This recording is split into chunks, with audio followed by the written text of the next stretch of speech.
Good morning, everybody, and thank you for joining us on this hashtag The Truth Is Out There, the S-Files webinar.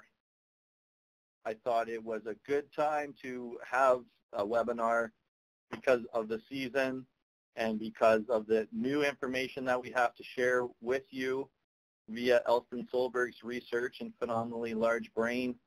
And I just love having webinars.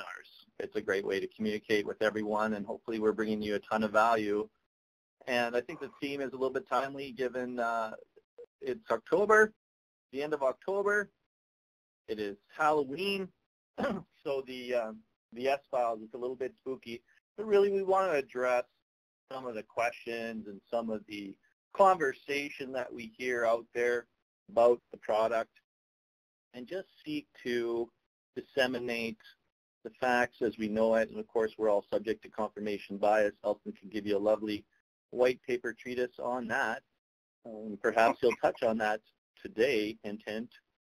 But we all have our own confirmation bias, but what we've seen is plenty of proof in the pudding on the product, and we just want to talk to you guys about some of the science of it. And of course, we've got a lot of product out there with great producers. It's been going well. We're really pleased with the results that we've seen this year, and that's what we're going to talk about. So I'm going to give you guys a brief overview of the product this morning, and then Elston's going to take over and work his magic. And if you've never heard Elston before, I'm sure many of you had, but if you've never heard Elston before, please just try and bear through my speech, because when we get to Elston, I promise you it'll be worth it on a lot of good, tangible, high-value levels for you in your farming business when it comes to fertility. So everybody is in question and answer mode, which is ironic because you're all muted, but you can text me, everybody except Krista. You can text me, Krista, you can text me if you like, but 204-573-2069 is my mobile number. I am in Manitoba, but your text messages will still reach me. It's pretty much a guarantee through the MTS network. But text me your questions. This worked really well in the past, and we can ask Elston anything that we want to know. He's a veritable fount of knowledge, and we're going to have a lot of fun this morning. The other thing is, if you text me your name and your number from this webinar, I'm going to do a draw for our new fall fashions for Aberhart Ag Solutions. I'm telling you, this flannel is amazing. It's soft, it's luxurious, it's stylish, it's form-fitting, it protects you from the elements. It's just a real eye-catcher, and it's lovely to the touch, and it's extremely comfortable, and we all know the weather's turning. So text me your name and your number if you want one of these bad boys, and I will make a draw, and I'll give one of these away, and I'll send it right to your doorstep. How's the screen and how's my audio, Elston? How are we doing here? We're doing okay? The audio, from my perspective, is good. The screen is as weird as usual. Is your mind being blown right now by some guy with weird sideburns? Yeah, like he's on ergot or acid or something. Yes. It's like your Viking ancestors that took ergots before battle. That's right. That's right. Okay, well, if you're seeing a guy with thick glasses and a 70s haircut and sideburns with his mind being blown, then you're on the right webinar. If you're not, then you should just check your screen check, do a screen check. But we're going to blow your mind. So we're going to play our little game that we usually play about fun sulfur facts at the beginning. And what I want to know from Elston is how many of these facts you know. And I'm always trying to stump Elston. So in honor of our October Halloween, liquid sulfur liquid sulfur. Oh, we're getting a tremendous amount of noise there, Elston. Liquid sulfur. Okay, you're good. Liquid sulfur can appear blood red when heating the powder. I knew that. Oh, you knew that. Okay. Okay, we're I'm 1 for 1 here. Well, I'm 0 for 1, I guess. I'm trying to win. Okay, what about this? Sulfur is a component of gunpowder and believed to have been used in the ancient flamethrower weapon called Greek fire. Knew that. You knew that? Okay, 0 for 2. Some organisms are able to use sulfur compounds as an energy source. I think I knew that a long time ago. Yep. Since you were a child. I'm 0 for 3 here. This is really not going well. Here we go. Very specifically, it wasn't until 1777 when Antoine Lavoisier provided convincing evidence the substance was indeed its own unique element worthy of a place on the periodic table. Did you know that? I did not know that, but I love the GIF, so that's pretty awesome. Yeah. Yes. You're probably a big Bill Nye guy. Okay, so did you know that sulfur is found in the antibiotic penicillin? Yes, and sulfur was one of the very first antibiotics. It was the first antibiotic that was discovered. You know, I just feel like can't win this morning. Sorry, buddy.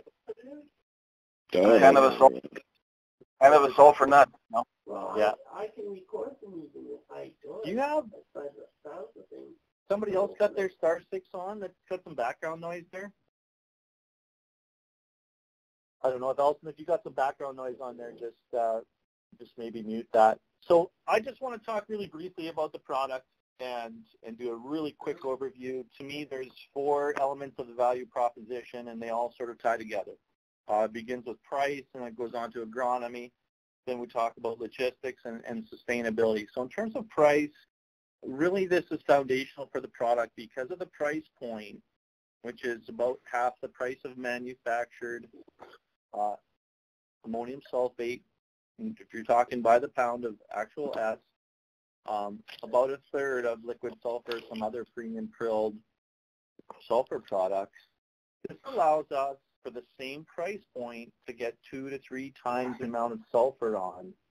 And with our varying particle size, which we're going to hear about, with our high rates, with our placing of the product on top of the soil, that is foundational for their agronomy, where we're putting on large rates on top of the soil surface to get oxidized, to release sulfur into the soil with good growing conditions. It takes time and moisture and oxygen and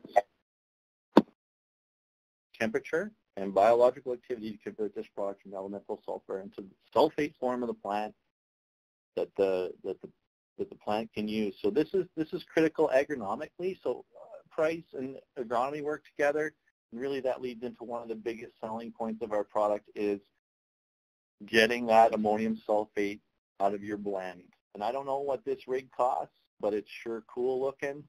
But we can all appreciate the capital costs that are involved in modern farming today, and we want to help you optimize and maximize your investment and get the most out of that. If we can go from 80 acres of fill to 400 acres of fill, which is seed and cost, by using this macro trend of getting into the spin spreading for $150,000, which in iron you can't get much these days.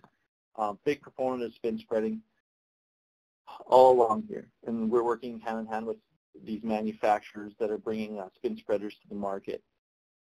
Logistically, it makes a lot of sense. So the price point leads us to the agronomic ability to apply elemental sulfur in an expedient fashion, which makes a lot of sense logistically. And of course, more and more, we as producers in the agricultural community need a good story to tell people that are buying our product, the end user, and I'm telling you, food waste and recycling and zero footprint and methane gas and carbon credits and everything else coming down the pipeline from our very blessed leaders in our political community here in Canada. This is for real. And this is a common sense thing where you can save money, you can save time, you can make space in your drill. And all things being equal, if they were, which they're not, but if all things were being equal, there's a great sustainability story here that continues to grow as we move larger and larger amounts of product in Western Canada. our affiliate company or manufacturer there that we're distributing for took away 30,000 metric tons of grocery waste last year in making this product. So that's pretty substantial. One of the really unique elements of this product I think you guys are going to key in on long term is the biological activity in the soil story, and we're of course concerned about soil health, and we're concerned about creating that environment where you're going to have healthier crops free of disease. There's probably another little fact that Elston can tell you more about from a scientific angle.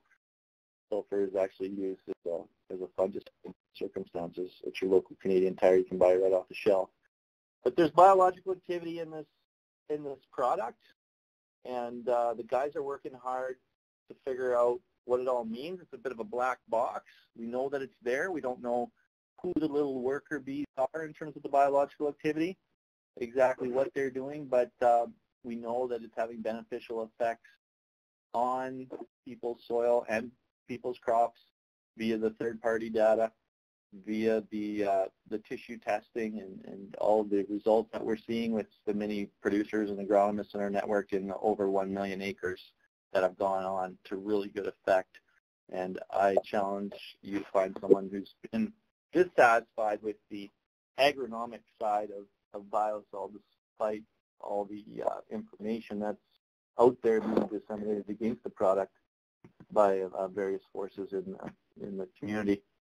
So there's Neil Ween, president of BioCycle, the inventor of the product, small-town farm boy from Watrous, Saskatchewan, who put these two things together. They say innovation occurs when you take two separate things and combine them, and that's essentially all that Bio-Sul is a combination of compost and of elemental sulfur. So by combining these two things, we've got a unique product. And the compost serves to reduce the dusting that you might have experienced if you've ever used a manufactured elemental sulfur.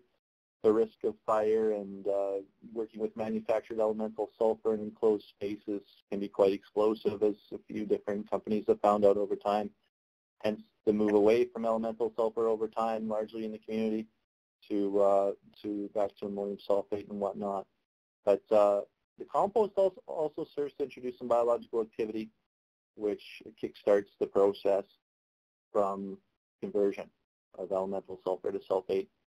And the beauty of the product, another selling feature, is that it stores on the ground, reducing the need for expensive storage. Many a farmer has increased their capacity for storage in the last couple of years, and that's wonderful. But this product actually works quite slick outside, and essentially we're blending the sulfur rate higher because it's not an exact science in terms of manufacturing. Generally, guys are getting a higher analysis than we're advertising, which is a 70% analysis.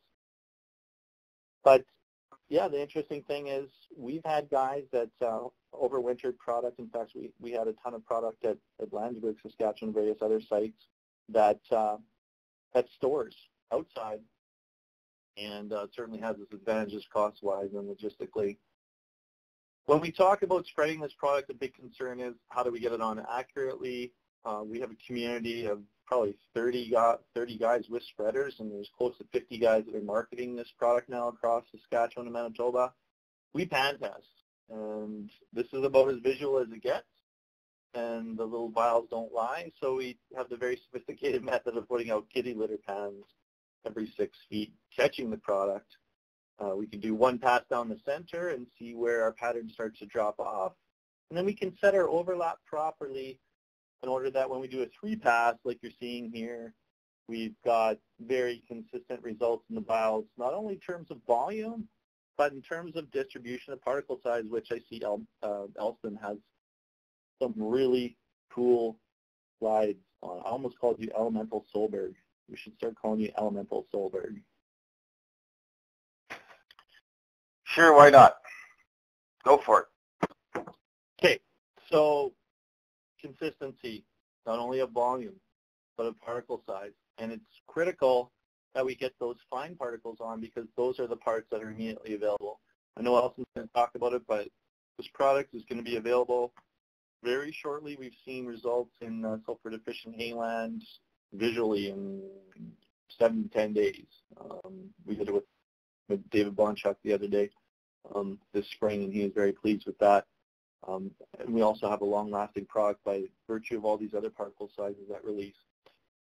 So you can handle it with a loader into the dry box off the ground, which some of the guys are doing in our network, but as our network grows in size and sophistication, there's a lot of guys that are handling this product in a way that it never touches the ground through live bottoms and conveyors. And if you're having this professionally applied, which is easy to do, we have a lot of guys in the network that are building a business around this, you can order that up, provide us the legals, stroke the check, and the product will never hit the ground except to be evenly distributed by the calibrated spin spreader.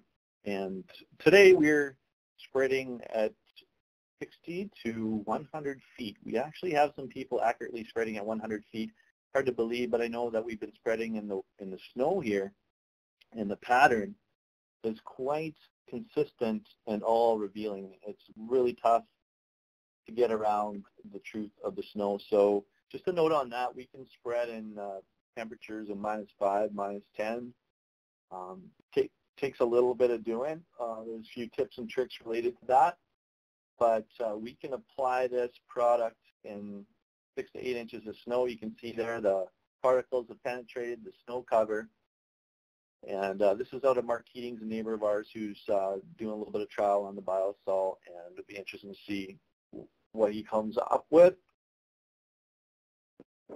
We are delivering the product to the market in Manitoba and Saskatchewan through our network of trusted applicators. So you can go on our website, abrahamegsolutions.ca. You can find an applicator close to you, or you can contact myself if you're looking to get it custom applied, and we can find out the right service provider to work with you guys.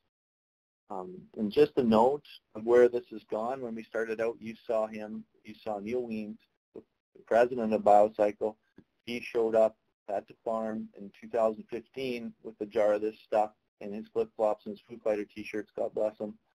And since then, the company has scaled up and has been sold to Green for Life, which is a very substantial waste management company out of Toronto.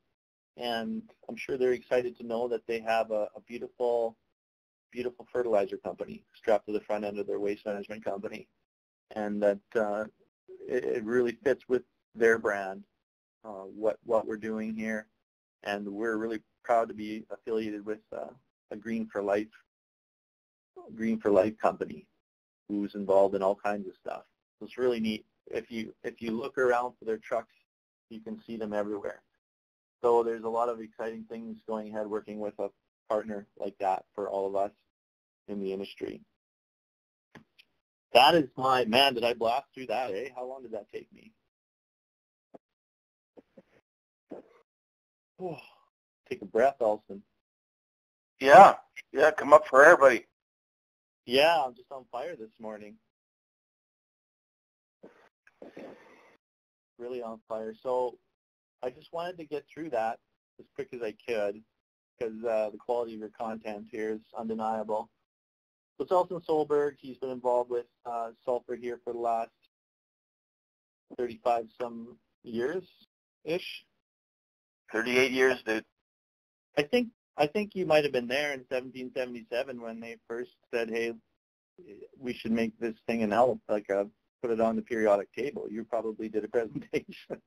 Yeah, I was probably hanging out with those guys, yeah. Okay, well, I think that that's a little bit of an overview from me. I would love to hand it off now, Elston, have you take over and tell us what you're going to tell us about what you're finding with your latest research and what you know about sulfur. Okay, thanks, Dano. So it's Elston Solberg. I'm live and in person from Barhead Inn and Suites, room 117.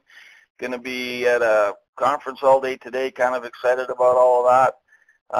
And I'm more excited to talk to all of you about something that I've been passionate about for a long, long time, and that is sulfur, and especially elemental sulfur, and especially Bio-Sul Premium Plus, because I truly believe, and this is my bias, I truly believe that elemental sulfur and Bio-Sul Premium Plus is not only a game changer, it's a disruptor, for lots and lots of reasons that Dan just glossed over and did a really good job of talking about some of the many benefits of the use of this very, very simple yet important product.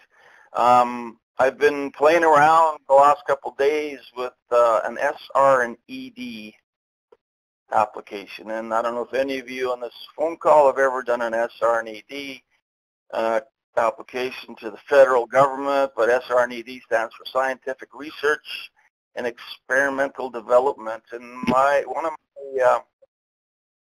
one of the people that I'm working with is constantly asking me about the literature.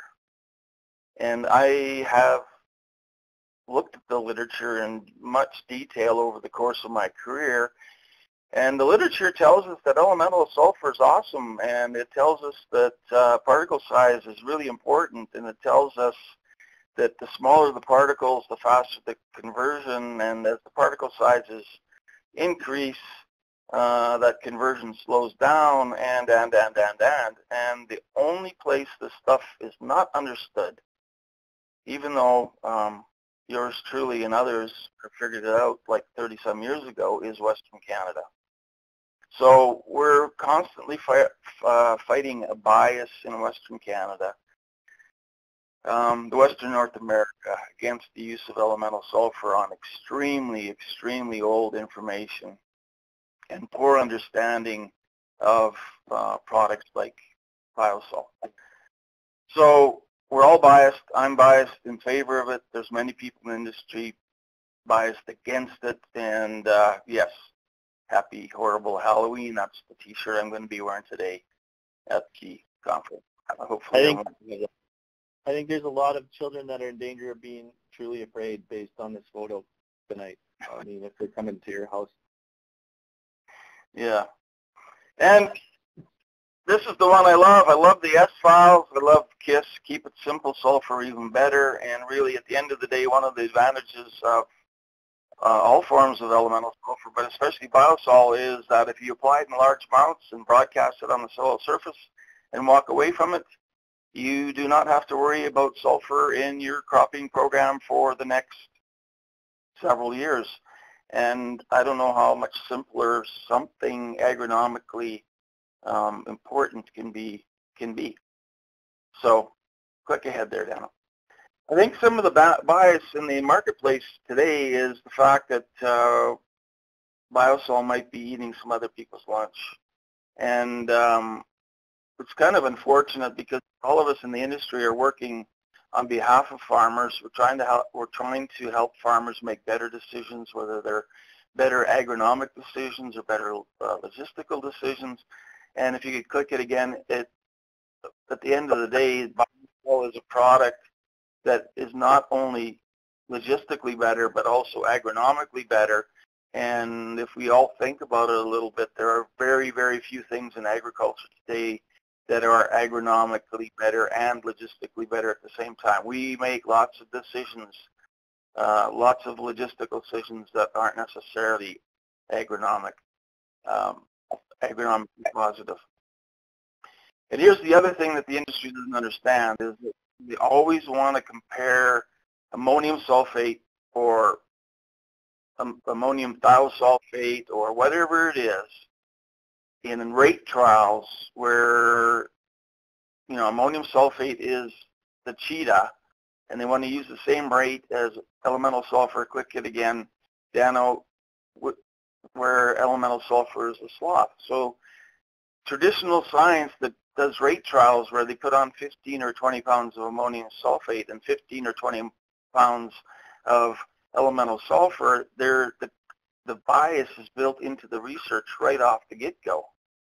You don't feed a thoroughbred the same diet as you feed a pony. It doesn't make sense. So in agriculture, we need to start wrapping our heads around programs instead of just, you know, the old tried and true, thou shalt do this for statistical reasons, research-wise. Ammonium sulfate's cheetah, elemental sulfur's a sloth. They have to be treated differently. You don't feed a thoroughbred the same ration as you feed a pony. Now, this is a piece of information that's been going around in the industry here recently from a fairly well-known agronomist, and the focus here is, in the commentary, is basically that Bio-Sul contains a lot of big parts, and it does. But it doesn't go into any more detail. It's left at, there's lots of big pieces. That means based on old research and some of the literature, those big pieces are going to break down slowly, which means you're not going to get enough sulfur for your crop, blah, blah, blah, blah. And farmers look at this and they freak out, and they are convinced that elemental sulfur in the Bio-Sul form is not going to be available in year one. And that this is actually an unfortunate use of information. Click it again, Dano.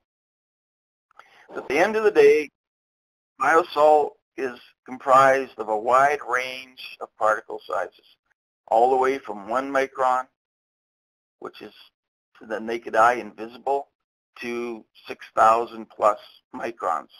And that larger chunk of particle sizes is actually decreasing over time. So if we can just click ahead. The other thing that was inferred from this document is that if you applied large amounts of elemental sulfur, the percent of conversion is going to be reduced because of some toxic thing that's going on in the soil. And if you look at the data here, the lowest application in this incubation study was 200 parts per million. So for the layman, or where the rubber hits the road, 200 parts per million translates to at least 400 pounds per acre. So at 400 pounds per acre, the tallest bar, yes, with micronized sulfur, the conversion rate in the first 26 days was something like 52 or 3%. That's not too bad for elemental sulfur, especially in a region where a lot of agronomists think that elemental sulfur is not available in the first year. And then to increase the rate of elemental sulfur up to 6,400 parts per million, which is 12,800 pounds per acre, yeah, I would expect that the percent oxidation from that amount of material would decrease because you're overwhelming the soil. I have no idea what value this particular graph has. Next. And then we have a graph that looks like this, and this is the irony of this thing is I was already doing my master's degree when this was going on, and I probably did this. And so, yeah, this is not new. This is from the late 1970s, and sulfate sulfur is the cheetah. It's available instantaneously. Powdered sulfur, very finely powdered sulfur is maybe an elephant. It's not quite as available as quickly as ammonium sulfate. And then the degradable sulfur at that time, I think it was called Degrosol, which turned into what we now talk about today as Tiger or Keg River sulfur. It's a different animal. It's a sloth. It's going to take longer. They're different materials. They have to be managed differently. And so I don't know how this helped anything. And then I actually know the researchers that did this piece. So we got canola grown with a set rate of ammonium sulfate, probably 15 or 20 pounds of sulfur, compared to a prilled form of elemental sulfur at the same rate on extremely deficient soil, and this is year one. And, oh, look, the picture shows that elemental sulfur doesn't work that good. But again, ammonium sulfate's the cheetah. Elemental sulfur is either an elephant or a sloth. You can't compare them at the same rates in the same season. We've known this for over 35 years. There's a bridging period that's required. Bio-Sul Premium Plus put on at 220 pounds per acre, which translates into minimally 154 pounds of sulfur per acre. That in and of itself is the bridging strategy. You will never see this with that strategy, not in 1,000 years. Next. One more time. All right, so I want to talk a little bit about particle sizes and the distribution of the particle sizes within Bio-Sul Premium Plus. I want to talk a little bit about how it's really important to do the particle size distribution analysis in the right way, because we've learned over the last several months that if you don't do things in the right way, you get different answers. And so this was done with an old, very dry sample from the Strathmore pad. And what we found is we've got different particle sizes from 1 micron to over 4,800 microns. We find that the proportion, if you click it one more time, that's below 250 microns is about 11% of the product. It's below 250 microns. If you click again, Dan, another thing will come up where I've calculated the surface area of those particles, and everything's about surface area. So the more surface area there is, the more rapidly the material will convert from elemental sulfur to plant available sulfate. And then I came up with this last column, which I won't talk about. The key piece here is that in Bio-Sul Premium Plus, the 11% that is the smallest particles comprises 83% of the surface area that's available for organisms to begin converting elemental sulfur to sulfate. And so as soon as you apply Bio-Sul to the soil, organisms in the compost, organisms in the soil start attacking all of these different size fractions and start breaking it down. The smaller the particle, the more rapidly it's available. The larger the particle, the slower it's available. And you can see now also with this information that there is a fairly even distribution of particle size ranges. So we got 11% very small, 18% still quite small, and as we go up, it's pretty regular and consistent distribution of particle size. This is the key to the magic of Bio-Sul and its slow, sustained release of sulfate sulfur over a period of years. It's also the key to why we see such rapid responses to this material on sulfur-deficient land, because we have a tremendous amount of surface area on which microorganisms can work early and convert from elemental sulfur to sulfate in the short term. Next, Dano. So analogy that I kind of use, if you think about sugar, the really fine stuff is either the powder to confectionery sugar. The next increment would be a slightly larger granulated sugar, right up to the normal sugar that we use in our coffee. And if you keep clicking to raw sugar, to cubed sugar, keep clicking to these guys. So if you think, I don't know what analogy works for people anymore, but if this kind of helps you understand, the finer the sugar, the sweeter, the quicker it's going to go into solution. And as you move up through the particle sizes of sugar, it's kind of the same thing, only different. Okay, Dano, clicker again, buddy. So we took some pictures. I got Mike Galinsky to take some pictures to help people understand. This is the proportion of the Bio-Sul that's less than 250 microns, and each one of those little squares is 5 millimeters or 0.2 inches squared, and you can see within there just the hundreds, if not thousands, of particles that are found within that area. So really, really small, lots of surface area for which organisms in the soil can break this material down. Next, Dano. And this is the next chunk in the particle size distribution. So this is 250 to 600 microns. The yellow stuff is sulfur. The dark stuff in all of these slides is compost in most cases. And just keep clicking. This is the next increment that I had Mike Galinsky take pictures of, and you can see, again, a lot fewer particles, a lot bigger particles of both compost and elemental sulfur. Keep clicking. This is some really big stuff. Keep clicking. And the biggest stuff, where everybody spends all of their attention. Again, there is a wide distribution of particle sizes, all the way from 1 micron to over 6,000 microns in a typical sample of Bio-Sul, and the larger chunks are being eliminated as we go forward. Keep going, Daniel. So we're back to this. Keep going. Now, one of the ways to do the analysis is through a physical sieving of the product, and that's awesome.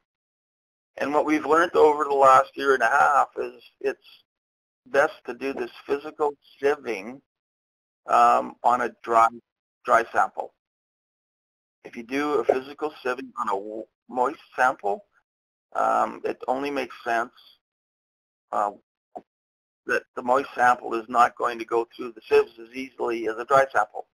And I know that might be apparent to folks on the call, but for some of us that have been playing around with this sieving method, and you'll see in a minute, it didn't dawn on us until fairly recently. And just to put things into perspective, this is what different microns are. So when we're talking about 1 micron, it's pretty darn small. 100 microns is about the diameter of a human hair. 500 microns is kind of the size of a granule of table salt. 1,000 microns is about the thickness of a dime. So just to put everything in perspective, that's what we're talking about. The important thing for everybody in the call to realize is that Bio-Sul has a wide range of particle sizes, all the way from 1 to perhaps 6,000 microns. Okay, Dan, click again. What we also have learned a while ago is that there's one thing to do a physical sieving of the product, but in order to get down to those tiny, tiny particles, sieves don't work. And so what we've learned to do is to not only sieve a dry sample, but also to take the proportion that's less than about 1,200 microns and submit it to a liquid sizing process that the lab that we've engaged called ACT Labs in Ancaster, Ontario, utilizes, and it identifies particles that are much, much smaller than what the sieves can identify. And so here's one of the first reports that we did a year and a half or 2 years ago now, where we're actually finding particles that are less than 1 micron in size. And we can see within that group of particle sizes that are less than 1,200 microns that there's a fairly even distribution as we come up to that 1,200 micron size limit. And this is where all of the short-term availability of sulfate sulfur from the elemental sulfur in Bio-Sul occurs. The other thing that we've learned in this research is that the smaller the particle, the less amount of sulfur. In other words, the more compost. The larger the particle, the more sulfur, the less compost or carbon that's involved. And I'm postulating here recently, after thinking about a bunch of this research for this SR and ED application, is that I think it's the carbon, the compost, the very fine molecules of carbon that's responsible for accelerating the breakdown of elemental sulfur, at least initially. Partly because of a biostimulant effect, I'm thinking, but also because it's a nice food source for the microbes to break down elemental sulfur as well. So at the end of the day, what we've learned is you need to have a dry sample. You need to take out the 1,200 and less micron proportion and submit it to this liquid procedure to get the very fine particle stuff. And now I want to show you something I just did the other day on a sample that came from the Regina pad. It was wet, and I wanted to get a rough idea of how the particle sizes lined up there on that wet sample, realizing perhaps after I did it that wasn't the most intelligent thing to do. And nevertheless, if you look at this sample, you'll see the proportions of the different particle size ranges are different than the first sample that was dried and sent to Ancaster for the small liquid analysis. But at the end of the day, we still have 70% of the total elemental sulfur surface area available in that smallest fraction, the fraction less than 250 microns. And we have a fairly even distribution of material over that whole particle size range, which once again confirms, at least in my mind, that it should be no surprise that when you apply Bio-Sul at 220 pounds per acre with a properly calibrated system, that you're going to have slow, sustained biological release of sulfate sulfur over a period of 4 to 5, perhaps more years, simply based on particle size distribution and surface area available for organisms to break down. That's all I got, Daniel. I'm sure there's one or two questions. I see I scared a few people away. But I tried to go through that as quickly as I could. So if there's any questions, shoot them at me. We do not have any questions, which means your delivery and your content must be exceptionally enlightening. Or everybody's sleeping or doing something. I think the particle size is a critical thing to address, and it's definitely one of the finer points, but I think it's important to get those finer points out there for everybody that's got some questions, especially based on some of the information that's been put out there. So I would say thanks everyone for joining us today. I hope that you enjoyed it. We had many people submit their information to get that jacket, and of course there's some people in the network, you probably know that you've got one coming just because of all the good work that you do, and we want you to represent the brand. But Tom Benson is the winner of the really nice jacket there, and he's especially handsome guy, and I've seen him at Ag in Motion this year, and he's probably one of the only other guys I know besides myself that actually can pull off the fanny pack fashion.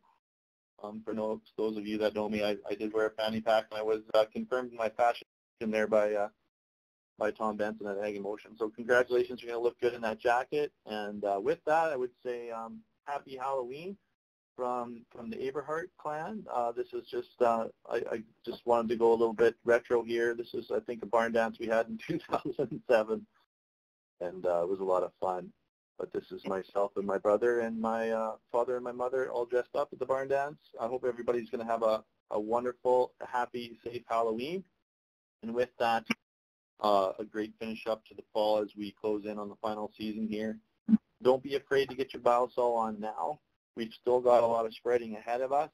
If you're interested in the product, let us know, or check out the Trusted Applicator page on our website and all the other great information on there. This webinar will be recorded and posted for everybody to enjoy at their leisure on their various devices and various locations. And thanks so much, Elston, again, for your wisdom and your support and your leadership on the agronomy side of this product. And have a great conference. What conference are you at today?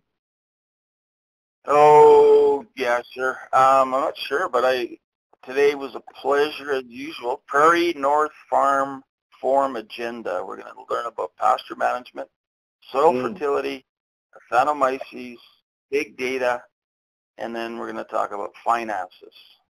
So, wow, we should have done the webinar tomorrow. You're going to be a lot smarter after today. No, I'll probably kill some brain cells tonight. So thanks for the opportunity, Daniel. Thanks, everybody. As usual, if there's any questions, shoot them at me, shoot them through Dan or anybody in the network. I'm more than happy to try to help people out. How do people get a hold of you, Elston? Well, probably the best way to get a hold of me these days is to either email me at sunmountaininc, so sunmountaininc@gmail.com, or they can text me at 780-995-5691, 780-995-5691. With that, we'll wrap it up. Thanks, everybody, for attending this morning, and have a great Halloween and a fall. Take care. Thanks, Elston. Yeah, see you, everybody. See you, Dana. Thanks, buddy. Yeah.